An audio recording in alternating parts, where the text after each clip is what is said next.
ربي جل الله ما في قلبي غير الله نور محمد صلى الله لا إله إلا الله.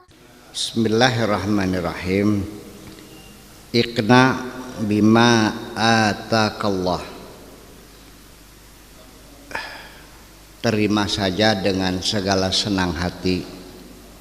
Terima sajalah dengan segala senang hati.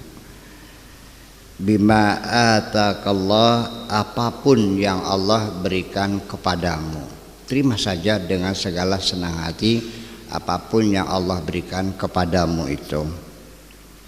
Min sihatin, apakah itu berupa kesehatan, wa malin atau berupa materi, harta, uang, wa ahlin dan keluarga, wa amalin dan juga pekerjaan. Apa saja, kesehatan, Allah ngasih rumah ya alhamdulillah, rumahnya gubuk ya sudah alhamdulillah, yang penting asal nggak bocor. Kemudian dikasih kesehatan alhamdulillah ya, masih makan apa saja bisa, makan udang bisa, makan sotong bisa, makan sate bisa, makan sambal bisa, minum es bisa, alhamdulillah. Ya, kemudian juga wa malin juga dapat uang alhamdulillah, sebulan dapat gaji 1.500.000 ya udah alhamdulillah. Ya, berarti sehari 50.000 sudah cukup alhamdulillah, kita syukuri aja. Wa ahlin demikian juga punya keluarga alhamdulillah, saya punya istri dan istri saya perempuan alhamdulillah. Iya kan? Semuanya kita syukuri. Wa amalin juga kita syukuri, dikasih pekerjaan oleh Allah, bisa kerja nunggu WC di Jakarta alhamdulillah. Ya bau-bau dikit lumayan lah, yang penting ada kerjaan. Kerja mah semuanya terhormat, nggak ada yang hina kok. Yang hina itu yang nganggur, kalau orang kerja mah semua terhormat. Kita semuanya kita syukuri. Nah di balik itu sebetulnya apa? Ini bagi saya merupakan satu password, kata kunci untuk meraih satu kebahagiaan simpel saja.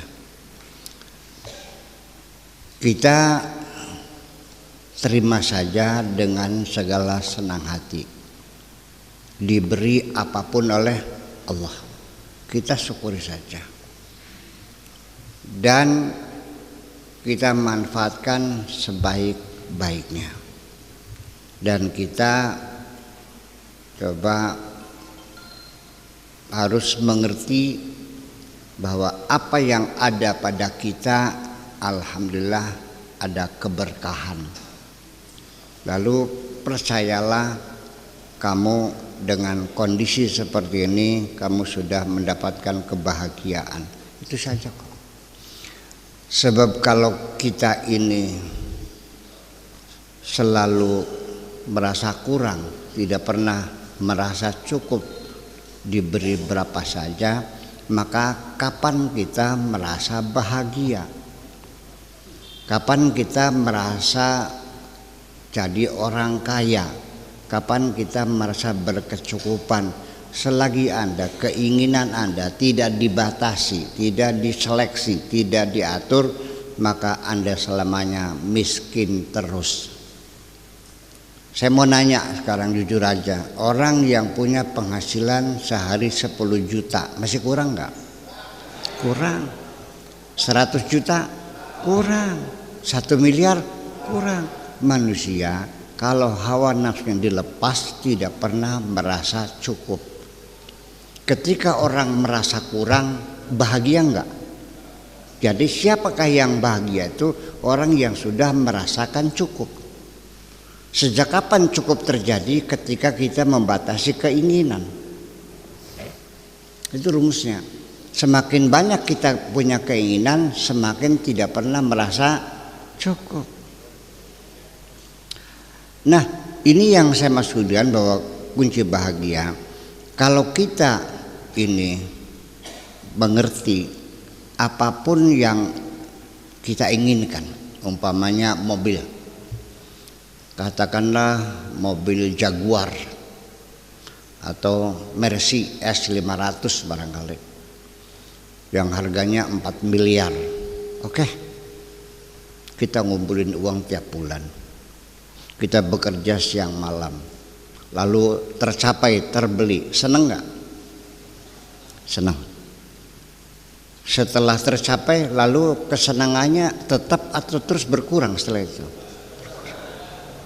Sebulan masih senang, 2 bulan sudah berkurang, 3 bulan berkurang, 5 bulan, 6 bulan sudah mulai capek ngurusnya nih. Pencapaian suatu tujuan itu senangnya hanya sementara kok. Tidak lama kita akan mengalami kejenuhan. Percaya atau tidak? Ya, dan nanti ingat laginya nanti kalau waktu hilang baru kita kecewa. Kekecewaan hilangnya sesuatu itu lebih berat daripada kegembiraan waktu kita dapat. Saya ingin beli HP, senangnya HP 100 kesenangan, waktu hilang 1000 kesusahan. Antara dapat dan hilang ini tidak pernah kita merasakan. Kenikmatan itu hanya 2, pada waktu mendapatkan sadarnya itu, pada waktu hilang. Di antara dapat sampai hilang kita tidak menyadari punya kenikmatan itu. Jadi saya ibaratkan orang yang mendapatkan nikmat ini sama dengan orang pakai kaos. Pagi pakai kaos, terus pergi ke sawah mencangkul. Seharian mencangkul di sawah. Sadar enggak dia pakai kaos? Enggak tahu. Kapan ingatnya? Sore waktu pulang, waktu akan mandi, baru sadar dia pakai. Itulah kenikmatan. Waktu kawin dapat suami, kunku oleh ngemat 40 dina kunku. Puasanya 40 hari ya untuk ngemat dia tuh. Iya, terkabul, jatuh cinta, ngelamar, kawin, punya suami. Berapa bulan Anda menikmati suami yang dapat ngemat itu? Setelah itu tinggal ngelus dada. Setelah ngelus dada kecrek. Setelah itu nepak batuk. Menjengkelkan. Sadar laginya kapan? Waktu suaminya mati. Selama kawin sampai mati itu yang ada hanya keluh kesah saja. Itu semuanya kenikmatan itu sifatnya seperti itu. Nah, kalau kita sudah berkeluh kesah, merasa sudah jenuh, capek ngurusinya, capek tanggung jawabnya dan sebagainya, maka itu bukan nikmat lagi. Jadi intinya kenikmatan adalah ketika kita menyadari dapat nikmat dan kita mensyukurinya. Pada kondisi kita mensyukurinya dalam kesadaran, alhamdulillah saya punya HP sehingga akhirnya mau telepon Ang Arif saja gampang, tinggal tek langsung. Alhamdulillah. Selalu kita lihat, kita perhatikan, alhamdulillah, alhamdulillah. Selagi kita masih menyadari ini satu nikmat, kita masih mendapatkan kebahagiaan. Betul enggak? Jadi intinya kebahagiaan itu adalah ketika kita selalu menerima segala apapun yang diberikan oleh Allah dengan sukarela dan senang hati. Yang ada kita syukuri, itu saja. Kita siap menerima, diberi berapa saja, dan apapun yang diberikan selalu kita syukuri. Itu kunci kebahagiaan. Tanpa itu bahwa tidak ada jaminan semakin hartamu berlimpah ruah engkau akan mendapatkan kebahagiaan. Ada enggak orang kaya hartanya berlimpah ruah tapi tidak punya waktu untuk menikmatinya? Ada lagi yang lebih parah, harta berlimpah ruah tapi tidak boleh menikmatinya. Lebih parah lagi. Dia bisa bikin sate yang makan orang lain, dia hanya boleh melihatnya saja. Ketika makan dilarang oleh istrinya, "Kang, sampean nih darah tinggi." Bisa goreng udang, goreng sontong, segala macam. Hanya melihatnya saja, orang lain yang makan. Ketika dia mau ngambil udang dilarang oleh istrinya, "Kang, sampai tuh kolesterolnya tinggi." Ketika makan sambal hanya boleh melihatnya saja, tidak boleh makan. Begitu makan katanya, "Kang, sampean tuh makronis." Sampai selesai makan mau minum teh tubruk juga dilarang lagi. Sampean tuh kena diabetes. Tidak boleh makan sate sudah penderitaan. Ketika melihat sate tapi dia tidak boleh makan, lebih menderita lagi. Saya hanya makan sama tempe saja, nggak ada masalah, bisa saya nikmati. Yang paling sakit kalau saya makan sate, di depan saya ada orang makan sate.